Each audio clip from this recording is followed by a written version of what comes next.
Alright, in this video we will cover how molecular transport occurs in the cell. Basically, in order for molecular transport to occur, a cell must have three things. Number 1, a membrane. Number 2, an internal environment. And number 3, an external environment. Now, because cells have a selectively permeable membrane, it only allows certain molecules into the cell's internal environment from the outer environment.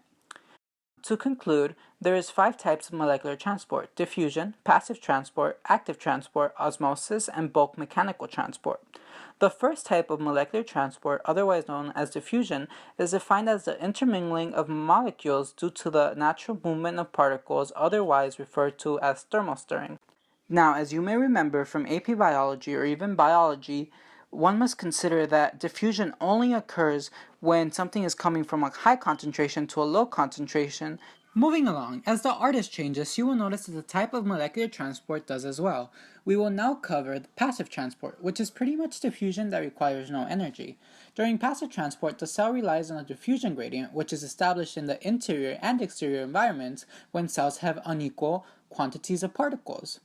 It is important to consider that there is 3 types of diffusion gradients: hypertonic, which means more solute molecules outside of the cell, which causes water to be moved out of the cell; hypotonic, which means less solute molecules outside of the cell, causing water to enter the cell; and finally, isotonic, which means the concentration gradient is equal, allowing water to move back and forth through the cell membrane, ultimately having no effect on the cell. Similar to there being 3 types of gradients, there is also 3 types of passive transport. The first being membrane diffusion, which relies on the fact that membranes are composed of gaps and protein gateways to allow certain particles like carbon dioxide, oxygen, and cell waste to pass through the membrane. The second type of passive transport is known as facilitated diffusion, which occurs when carrier proteins carry specific large molecules through the membrane, and the final type of passive transport is known as filtration, which forces smaller molecules through porous membranes. Now, enough about passive transport, let's move on to osmosis. Oops, the artist changed again. I'm sorry for that. Now, we will go into osmosis. In short, osmosis is the diffusion of water across a selectively permeable membrane. Now, osmosis occurs when a region has a high concentration of solute and low concentration of water. Water molecules move towards the low concentration region in order to balance out the amount of water and solute. Now, when talking about osmosis, the potential of water to move across the membrane, osmolarity, in its different forms stand out. Hyperosmotic is a solution that contains a higher concentration of solute than water. In contrast to hyperosmotic solution, a hypoosmotic solution has a lower concentration of solute than water. Now, the final type of osmolarity, isotomic, occurs when a solution has equal concentrations of solutes and water. Now, moving on, the next type of molecular transport is active transport. To conclude, active transport and bulk mechanical transport fall under the same category of molecular transport.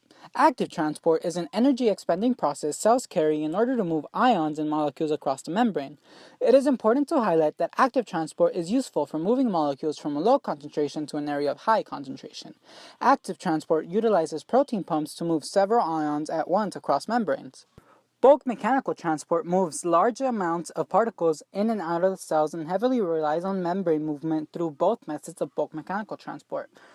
The first type of bulk mechanical transport is known as endocytosis, and it moves particles into the cell using a receptor protein to bind specific molecules. Cytosis, the second type of bulk mechanical transport, moves large amounts of molecules out of the cells.